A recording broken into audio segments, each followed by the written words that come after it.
चार धामों में शामिल एक ऐसा धाम जहां आज भी भगवान श्री कृष्ण का दिल धड़कता है। एक ऐसा पवित्र स्थान ओडिशा के पुरी में स्थित जो आपको ये मानने पे मजबूर कर देगा कि आज भी इस धरती पर भगवान मौजूद हैं। यहाँ हर साल लाखों श्रद्धालु आते हैं और इसकी महिमा पूरे भारत में गूंजती है। भगवान जगन्नाथ की स्थापना की कहानी काफी चमत्कारों से भरी हुई है। भगवान विष्णु के 8वें अवतार श्री कृष्ण ने 125 साल की उम्र में मानव शरीर त्याग दिया। पांडवों को इस बात की खबर मिली तो उन्होंने द्वारका पहुंचकर मानव देह का अंतिम संस्कार करवाया।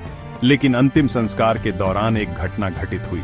श्री कृष्ण की मानव देह तो जल गई, लेकिन उनका हृदय नहीं जला, उनका हृदय धड़कता ही रहा। पांडवों ने श्री कृष्ण के हृदय को एक लकड़ी के लट्ठे के साथ बांधकर समुद्र में प्रवाहित कर दिया और ये लकड़ी का लट्ठा तैरता हुआ पुरी के समुद्र तट पर जा पहुंचा। मालवा के राजा इंद्रद्युम्न बहुत बड़े विष्णु भक्त थे।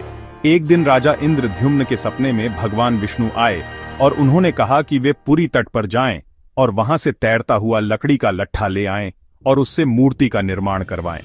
लेकिन उन्हें कोई भी ऐसा मूर्तिकार नहीं मिला कि वो उस लकड़ी के लट्ठे से मूर्ति को तराश पाए। इस बात से राजा इंद्रद्युम्न काफी परेशान हुए।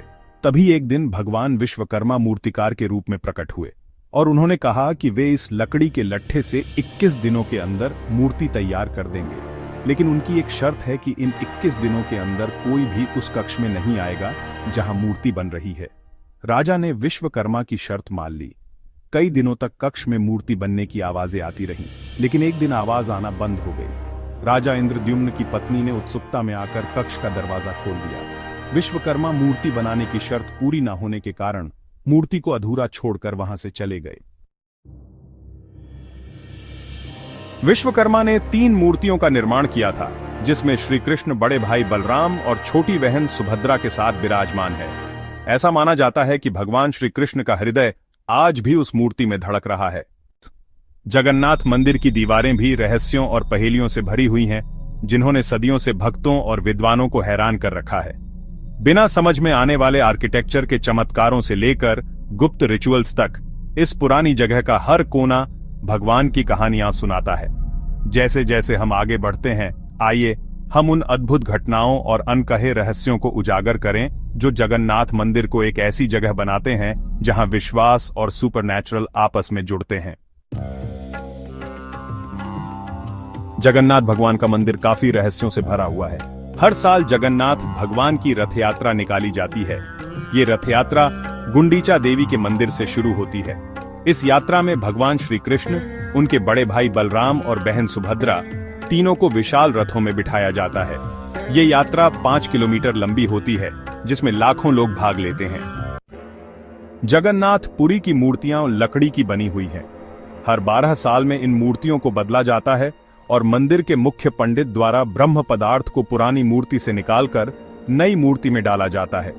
मुख्य पंडित के हाथों में काफी मोटे ग्लव्स पहनाए जाते हैं और उनकी आंखों पर पट्टी बांधी जाती है ताकि वह भी ब्रह्म पदार्थ को ना देख पाए। जगन्नाथ भगवान के चमत्कारों की बात करें तो मंदिर में कई ऐसी घटनाएं घटित होती हैं जिनका आज तक कोई वैज्ञानिक प्रमाण नहीं है। जैसे कि जगन्नाथ पुरी के मंदिर के गुंबद की कोई भी छाया नहीं बनती। श्री जगन्नाथ पुरी मंदिर के ऊपर लगा ध्वज हमेशा ही हवा के विपरीत दिशा में लहराता है और हर दिन इस झंडे को बदलना पड़ता है। ऐसा माना जाता है कि अगर ध्वज को एक भी दिन ना बदला गया तो पुरी में प्रलय आ जाएगी। मंदिर के शीश पर लगा सुदर्शन चक्र हर दिशा पर देखने पर एक जैसा ही प्रतीत होता है। इस सुदर्शन चक्र को नील चक्र के नाम से भी जाना जाता है। मंदिर के प्रमुख गुंबद के ऊपर कोई भी पक्षी कभी नहीं उड़ता देखा गया, इसीलिए इस मंदिर के ऊपर कोई भी विमान उड़ाने की मनाही है। मंदिर के रसोई घर में प्रसाद बनाने के लिए एक के ऊपर एक साथ बर्तन रखे जाते हैं, लेकिन पकवान हमेशा सबसे ऊपर वाले बर्तन में पहले पकता है, न कि नीचे वाले बर्तन पे। ऐसा क्यों होता है आज तक कोई नहीं बता पाया। माना जाता है कि जगन्नाथ पुरी मंदिर का रसोई घर दुनिया का सबसे बड़ा रसोई घर है। यहां पर बनने वाला प्रसाद कभी कम नहीं होता और ना ही कभी बर्बाद होता है। इस मंदिर का निर्माण नागर शैली में किया गया है। इसका उल्लेख सकंद पुराण और ब्रह्म पुराण जैसे महान ग्रंथों में भी मिलता है। सकंद और ब्रह्म पुराण के अनुसार विष्णु भगवान नील माधव के रूप में प्रकट हुए और साबर जनजाति के देवता बन गए। और तभी से लेकर आज तक विष्णु भगवान इस रूप में अपने भक्तों की सारे इच्छाएं पूरी कर रहे हैं। अद्भुत चमत्कारों और रहस्यमयी घटनाओं से लिप्त मंदिर भगवान श्री कृष्ण के प्रति लोगों की आस्था और निष्ठा को और ज्यादा गहरा कर रहा है। अगर आपको ये वीडियो पसंद आया हो तो कृपया लाइक करें, शेयर करें और ऐसे ही और रोचक वीडियोस के लिए हमारे चैनल को सब्सक्राइब करना न भूलें।